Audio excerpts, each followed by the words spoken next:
L'invité de la matinale. KTO Radio. Bonjour à tous et meilleurs vœux en ce lundi 1er janvier. Le 1er janvier, l'Église catholique célèbre la fête de Marie, Mère de Dieu, et c'est aussi la journée mondiale de la paix.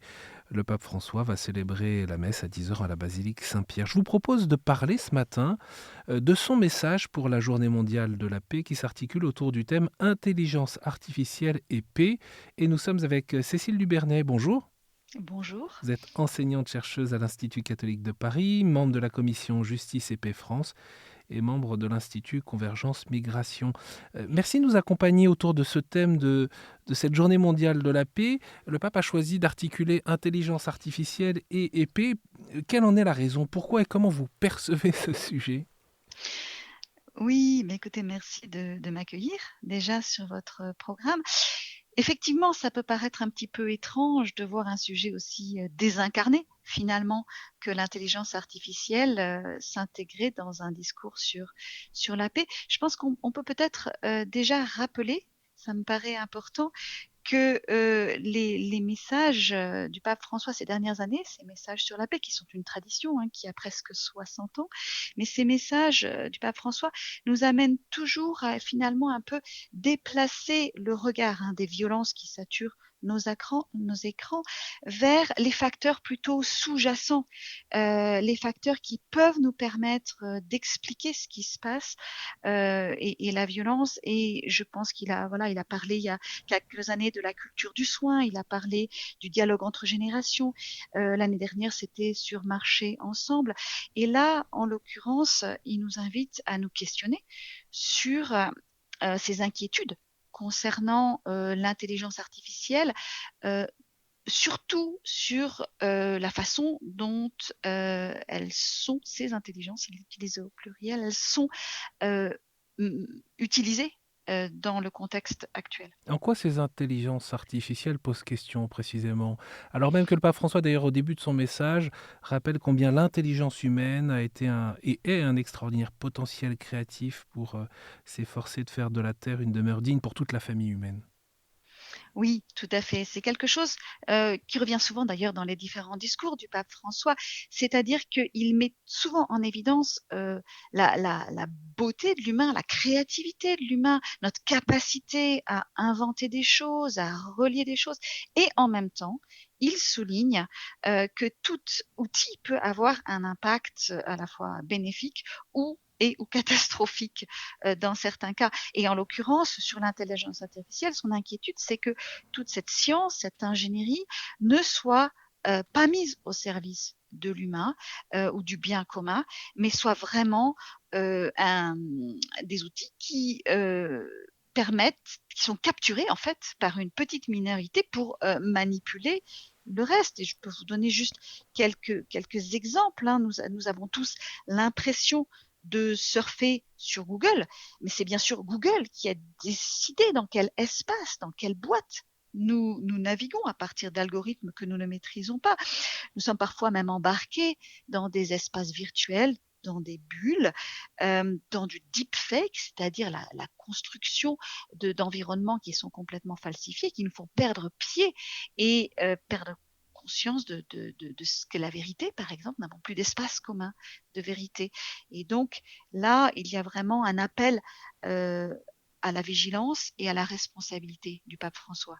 Et quel est le rapport à la paix très directement? Vous qui êtes enseignante chercheuse, comment cela impacte directement le domaine sur lequel vous travaillez?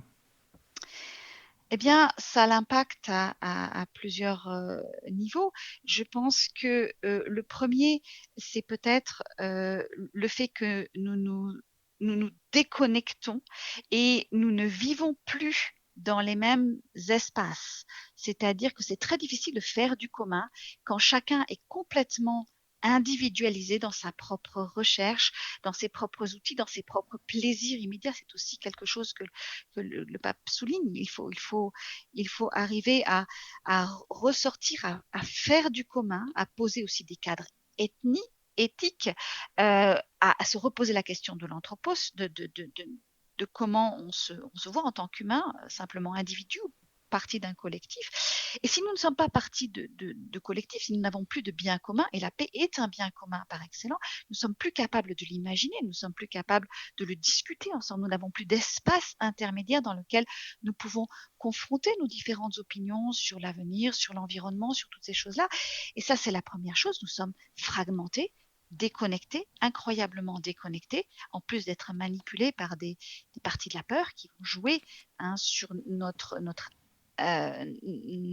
addiction aux nouvelles qui font peur, parce que c'est une façon finalement de nous garder enchaînés aux écrans. Donc je pense que ça, c'est le premier point le plus important, c'est que ça nous fragmente et ça nous empêche de communiquer les uns avec les autres. Et les autres points que vous percevez? Les autres points que je perçois. Alors, il y a aussi une histoire très forte d'inégalité d'accès. Je crois qu'elle est importante.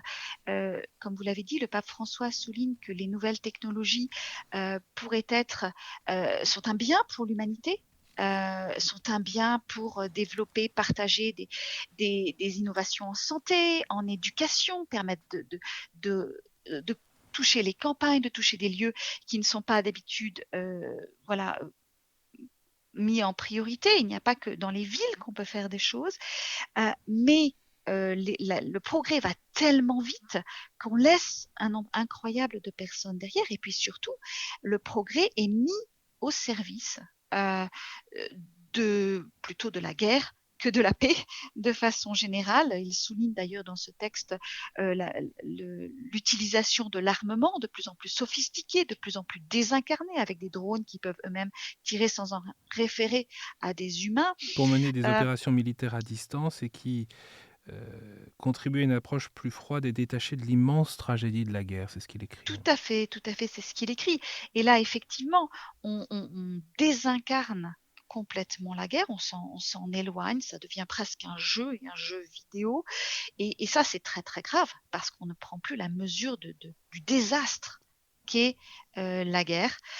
Donc ça, c'est aussi une dimension importante. On se désincarne, on est dans des situations de plus en plus inégalitaires avec ceux qui ont des accès, ceux qui n'en ont pas, ceux qui contrôlent et qui comprennent ce qui se passe, et je crois qu'il y a un enjeu d'éducation fort aussi, et ceux qui sont complètement instrumentalisés, que ce soit d'ailleurs dans les zones de guerre ou dans les zones de paix. Transformerons-nous les épées en socs? C'est l'interrogation du pape François. Vous évoquiez la guerre, les nouvelles technologies au profit d'opérations militaires à distance, ou bien pour la promotion du développement humain intégral dans l'agriculture, l'éducation, la culture, la fraternité humaine, l'amitié sociale.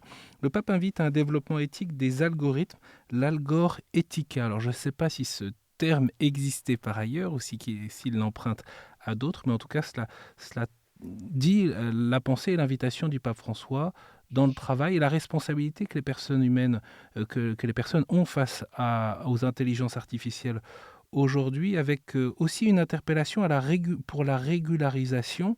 On ne peut pas s'en tenir à supposer la responsabilité ou supposer que les actions des concepteurs soient éthiques. Il y a là l'invitation du pape François à ce que les organismes puissent être renforcés pour examiner les questions éthiques émergentes et protéger les droits de ceux qui utilisent les formes d'intelligence artificielle. De fait, est-ce que vous observez, Cécile Dubernay, que le développement de ces intelligences artificielles peuvent être à la fois une promesse et en même temps une problématique inquiétante face aux conflits, face à la guerre, aux tensions qui traversent notre monde aujourd'hui ? Alors oui, vous avez tout à fait raison de souligner effectivement cette double remarque du pape François, qui est de dire il nous faut d'un côté penser les choses en amont, au moment de la conception. Il nous faut un cadrage éthique et ne pas laisser l'innovation complètement nous déborder. Et ce cadrage éthique, il doit être centré sur l'humain et la dignité humaine et le partage des ressources et aussi les priorités en termes de sobriété plutôt que de consommation. Donc un cadrage qui mette l'humain au cœur des choses et non pas le gain. Et puis d'un autre côté, il nous faut aussi une régulation, une réglementation internationale. Ça c'est particulièrement important parce que la régulation ne peut se faire qu'au niveau international vu qu'on est face à des énormes acteurs. Pour faire respecter le droit international. Ouais. Tout à fait. Et là, effectivement, nous avons un problème parce que le droit international est très, très remis en cause parce qu'il y a aujourd'hui au niveau international un véritable défi de l'ordre international par des puissances montantes, d'une part des États qui remettent en cause ce qui a été la domination occidentale pendant 70 ans, et d'autre part des acteurs privés qui eux aussi remettent en cause les droits des États à réguler au niveau international, avec des lobbies extrêmement forts qui vont jusqu'à s'exonérer. Enfin, vraiment, il y a des batailles extrêmement fortes qui se jouent aujourd'hui entre les régulateurs au niveau européen, au niveau international, au niveau de l'ONU, et des acteurs privés, parfois soutenus par des acteurs publics aussi, mais tout ça au service du gain, de l'innovation, de la compétition. Et c'est ce qui inquiète le pape. Oui, et son rappel à ce que l'homme doit percevoir le sens de la limite, c'est ce qu'il écrit, c'est ce qu'il rappelle à nouveau après l'avoir dit dans Laudato Si, puis dans Laudate Deum, cette nécessité pour l'homme de prendre conscience de ses limites, de ne pas tomber dans la tentation de la toute-puissance, et c'est la raison aussi de très nombreux conflits. Est-ce que cette parole-là, cette invitation ne paraît pas naïve par rapport aux conflits, aux tensions, aux arbitrages que vous évoquiez à l'instant? Non, je pense qu'elle est très sage, cette parole. La limite, c'est quelque chose qu'on a du mal à voir quand on est à l'adolescence de l'humanité, comme je dis des fois, on pense qu'on est surpuissant. Et je pense que ce qui est grave, c'est quand la partie, l'élite du monde qui pense contrôler ces systèmes a la tentation de partir seule en amont et de ne pas réfléchir à l'ensemble de l'humanité, de penser pouvoir se protéger des effets de la technologie.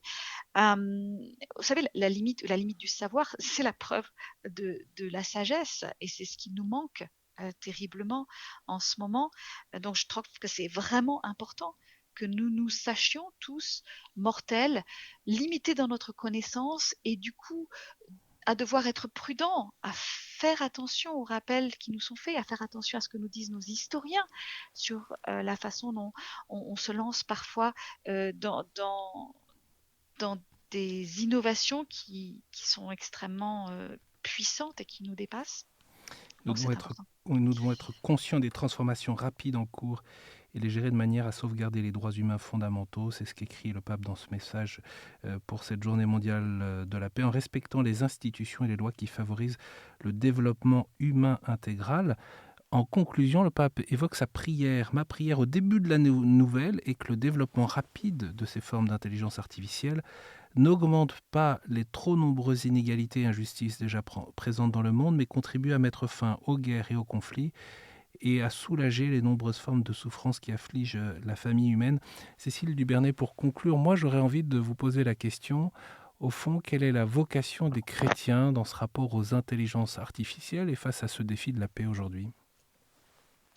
Je crois que, je ne sais pas si je peux parler de vocation de façon générale, mais je crois que dans les temps d'aujourd'hui, où nous sommes confrontés à d'énormes défis, c'est notre appel que de nous lever, que de faire face un peu à nos peurs, à distinguer et à aider les autres à distinguer celles qui sont fantasmées de celles qui sont réelles, celles qui sont complètement virtuelles, instrumentalisées, de type des peurs migratoires actuellement en Europe, de celles qui sont vraiment réelles, qui touchent notre sécurité humaine, les questions environnementales, les questions de l'état de droit, les questions de la dignité humaine. Et notre vocation, c'est aussi d'agir. Une fois qu'on a confronté nos peurs, d'avoir le courage d'agir, c'est-à-dire de nous déconnecter des parties des médias, de la peur, des parties de la peur, de tous ces réseaux sociaux qui nous polluent, et de retisser du lien social. Ça, je crois qu'on a un véritable devoir en tant que chrétien de nous lever là. Merci beaucoup Cécile Dubernay de nous avoir accompagnés ce matin pour parcourir ce message du pape François en cette journée mondiale de la paix. Je rappelle que vous êtes enseignante chercheuse à l'Institut catholique de Paris et membre notamment de la commission Justice et Paix France. Très bonne année à vous encore. Merci, bonne année à vous.